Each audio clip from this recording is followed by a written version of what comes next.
বন্যার পর যে বেশি সমস্যাগুলো দেখতেছি সেগুলো হচ্ছে বেশিরভাগে লোকজনের ঘর গুলা বেশি মেরামত করতে হবে, পুনর্বাসন। এক্ষেত্রে আমরা সকলে দৃষ্টি আকর্ষণ করছি, আমরা এগুলো তালিকা করতেছি যে সকল পরিবারের ঘর নষ্ট হচ্ছে, তার কি কি সমস্যা হচ্ছে, এগুলো আমরা তালিকা করতেছি। আমরা চেষ্টা করব প্রতিটা পরিবারের মাঝে যেন আমরা দাঁড়াতে পারি, প্রতিটা পরিবারের পাশে থাকতে পারি। সকলের প্রতি উদাত্ত আহ্বান থাকবে, আপনারা আপনাদের অবস্থান থেকে পুনর্বাসনের জন্য আমাদের আহ্বানে সাড়া দিবেন। আমরা চেষ্টা করব প্রতিটা পরিবারের পাশে যেন আমরা পুনর্বাসনে যে সমস্যা থাকে এই সমস্যা নিয়ে আমরা যেন যাইতে পারি, এই উদাত্ত আহ্বান রইল।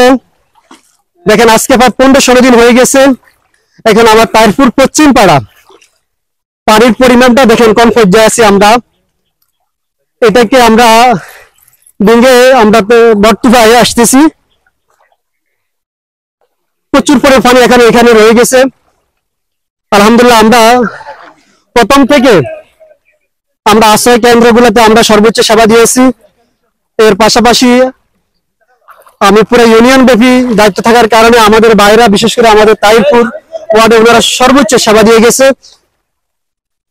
দু একটা ফ্যামিলি যদি বাদ পড়ে থাকে এগুলো আমরা আবার নতুন করে লিস্ট করে আবার আমরা বারবার ওদের পরিবারের মাঝে যাওয়ার চেষ্টা করতেছি। তো সকলের কাছে উদাত্ত আহ্বান, এখন পুনর্বাসনের জন্য, ঘর মেরামতের জন্য, ঘর নির্মাণের জন্য যে প্রকল্প আমরা হাতে নিচ্ছি,